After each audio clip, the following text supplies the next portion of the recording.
So I am doing mini book reviews. I'm going to review 3 books in one video.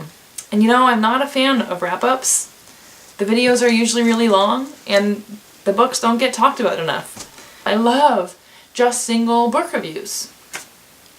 But other people don't seem to like single book reviews. Everyone likes wrap-ups. And my single book reviews get like 22 views.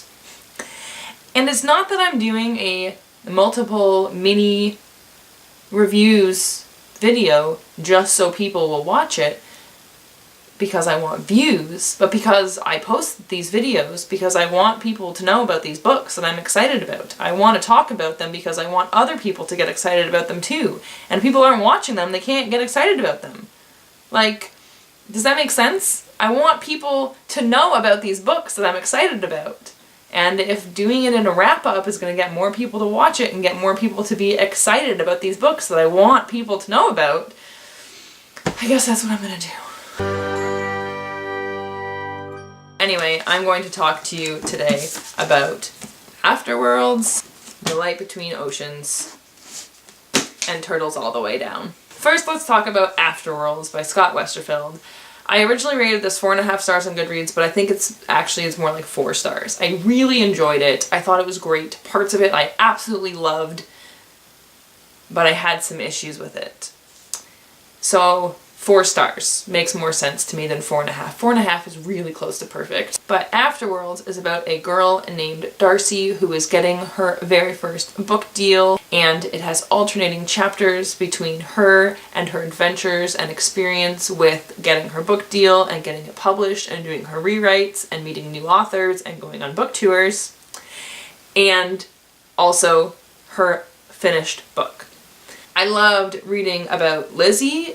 That's the main character in Darcy's book, and I also loved reading about Darcy, and it's actually really funny because in the first half I loved Darcy's book more than I liked Darcy's story, and in the second half I loved Darcy's story more than I liked Darcy's book. When I say story, I mean like the story of Darcy's life, not her book that she wrote, if that makes sense. I already explained basically all the stuff that you find out about and get to read about in Darcy's story, but in Darcy's book about Lizzie, which is called Afterworlds, it's about a girl who gets caught in the middle of a terrorist attack in an airport. Amidst the chaos and the terror, Lizzie plays dead, and she plays dead so well that she crosses over into the afterworld. And after the whole situation is over and she's back in the regular world, she's found that she has the ability to cross into the afterworld basically whenever she wants, and she can also connect with people who are a part of the afterworld, basically ghosts. What I liked a lot about it was the aspect of writing and going over the first draft and changing things and hearing other people's opinions and what they meant and what that means for your next draft and how you're going to change it and stuff like that. It was very relatable to me as a writer. I really, really enjoyed that aspect of it a lot. I also really liked just Darcy's story in general, and I really, really, really enjoyed the story of Afterworlds a lot. I had big issues with it basically were consistency, I guess, between the two. For the first little bit, I wasn't sure if what we were reading out of Afterworlds was her first draft or her final draft, like the published version, and you fairly quickly realize it's the published version that you're reading from. But I feel like some of the things that they were talking about confused me because I wasn't sure if it was something that was taken out or if it was something I'd already read and forgot about. And then there were a few things that they talked about the book, like opinion-wise, that I felt like didn't match at all. And I feel like people wouldn't say that about it, which really bugged me, particularly the ending. I feel like that's mostly my only problems. There were a few parts where it kind of started to drag a little bit, but overall I really enjoyed it and I thought it was a lot of fun. The next book that I am going to talk to you about is The Light Between Oceans by Emil Stedman, and I gave this 3 out of 5 stars. I feel like it had a really good concept and a really good idea, I guess, for a story, but for me, the execution was not to my liking. It was written very like reminiscent of the time period it takes place in, which is the 20s, which makes sense that it would be written like that, I guess. But it doesn't have to be. Just because it takes place in the 20s doesn't have to be written like it was also written in the 20s. But it was very old-timey. It very felt like I was reading a classic, and the pacing matched it as well. The pacing was incredibly slow.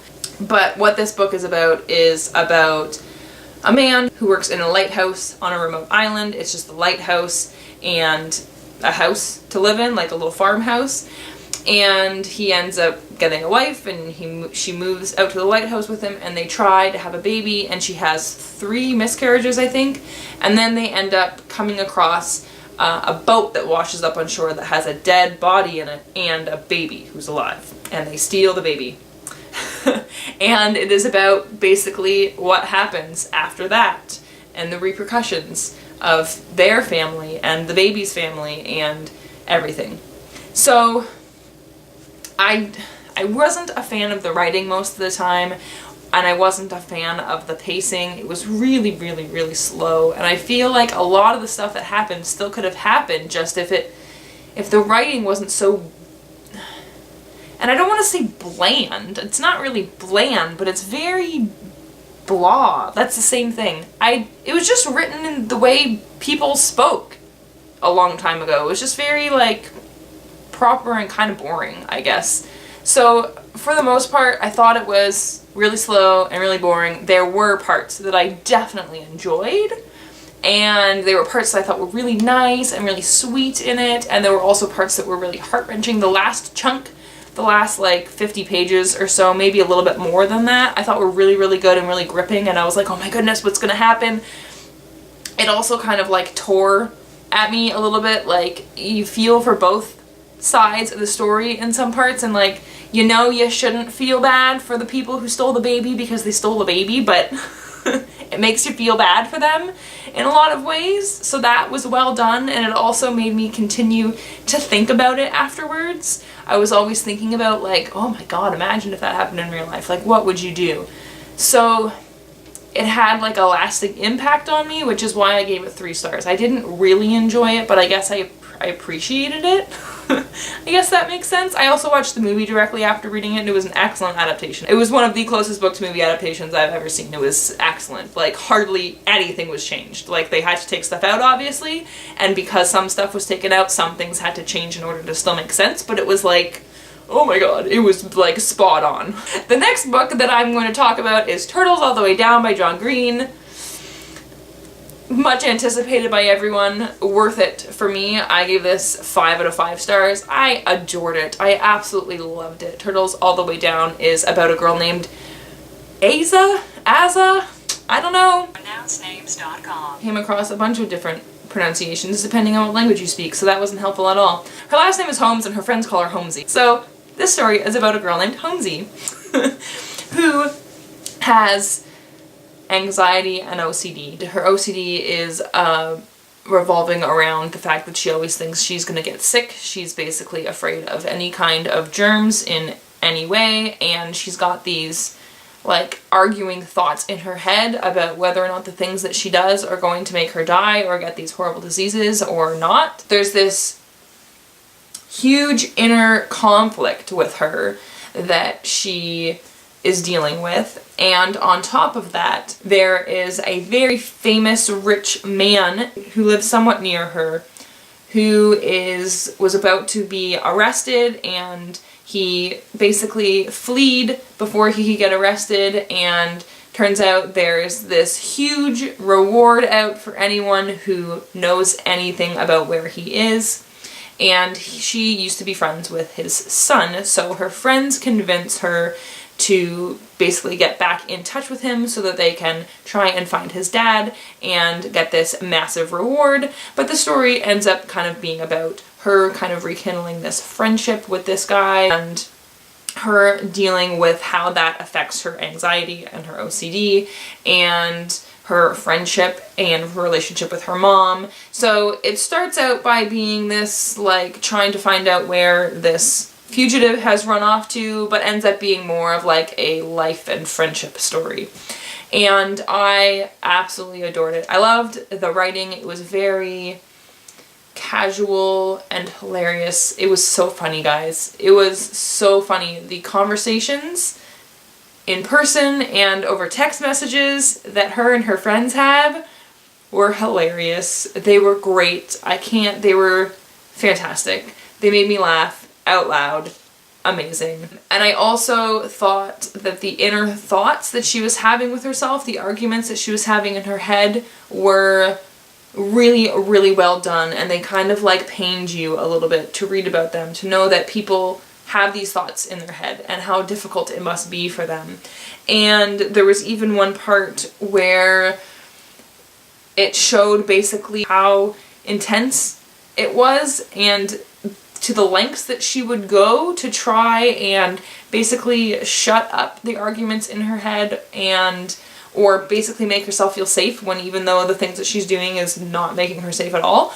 It's kind of hard to explain without giving anything away, but there was one scene that just like broke me. I was like, oh my god.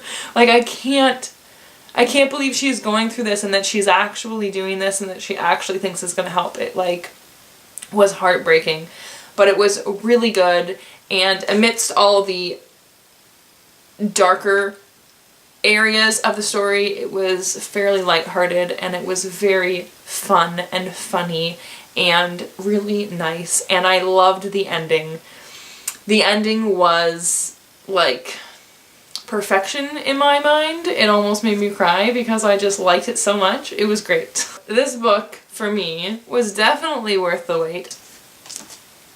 Anyway, that's all for book reviews for me for now. I also read The Dazzling Heights recently, but I'm going to talk about that in a video with other sequels like I normally do. So